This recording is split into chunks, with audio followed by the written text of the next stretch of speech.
Whether it's writing that email at night or staying late at the office, many of us are putting in longer work hours. And more than half of private sector companies may not be paying employees the overtime they pay that they are earned. And if challenged, they find themselves in financial hot water as a result. David Witten is a founding partner with the employment law firm Witten and Lublin. Amanda Lang spoke to him earlier and asked how big a problem this is. Well, I'm seeing more and more companies are becoming non-compliant as they reduce their workforce and these constantly reorganizing less people to do more. So I think the level of compliance has gone down significantly, and a lot of employers, to their credit or defense, don't even know what their obligations are. So we've seen a couple of high-profile cases, right? The banks, the likes of that. Is that just the tip of the iceberg? Do you think we will see more of those kinds of cases? Absolutely, because there are so many myths out there about one's entitlement to overtime. The most common being, for example, that if you have a managerial title, you're not entitled to overtime.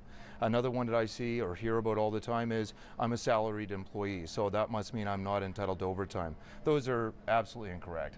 How can people get to know what the truth is? Is it different for every employer, every business? Is it contractual, or are there actual standards and laws around this for everybody?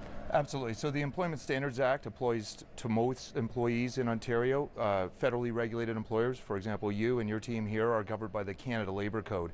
Yeah. If you need to learn more, contact the Ministry of Labour, find out whether you are in an exempt category of employment. What are some of the jobs or situations in which you are not eligible for overtime? Well, if you are truly a manager, not just in title, but in terms of supervisory responsibility, performance evaluations, authority, you're not entitled to overtime in that situation. If you're an IT professional that actually works with the hardware and the software, you're not entitled.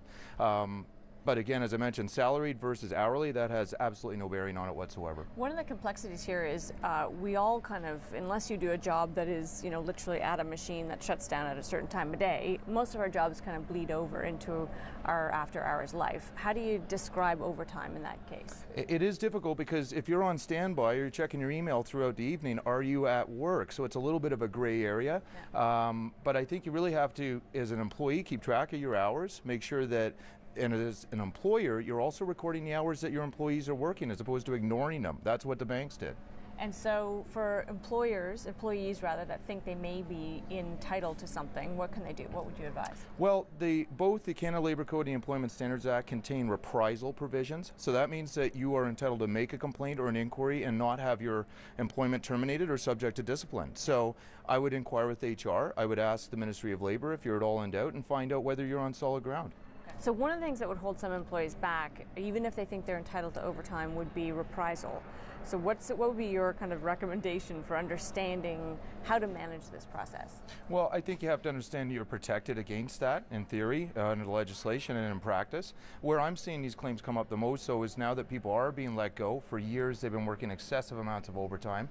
They didn't raise it earlier for fear of losing their job. Now they have, and they want to be compensated for it. And this is where employers are getting hurt because not only are they paying severance, but they're also paying out overtime claims that they may not even have been aware of. So what should employers be aware of? What do they need to do to protect themselves from this kind of thing? Employers need to audit their job functions to find out whether in fact somebody is in an excluded category. They're not just assuming that they are. They need to properly keep track of the hours and monitor the work that their employees are doing. Again, turning a blind eye is not going to eliminate the obligation to pay them. And if they do find they have an obligation to pay, then that could be expensive for a lot of employers. Is there any kind of, what would you advise them in that case? To have them do less overtime or actually just step up and pay it? Well, I think what they have to do is monitor their workforce to ensure that there's enough people to do the jobs that they expect them to do, that the performance requirements are realistic under the circumstances, and to ultimately keep proper track of the hours so that they can accrue for this liability.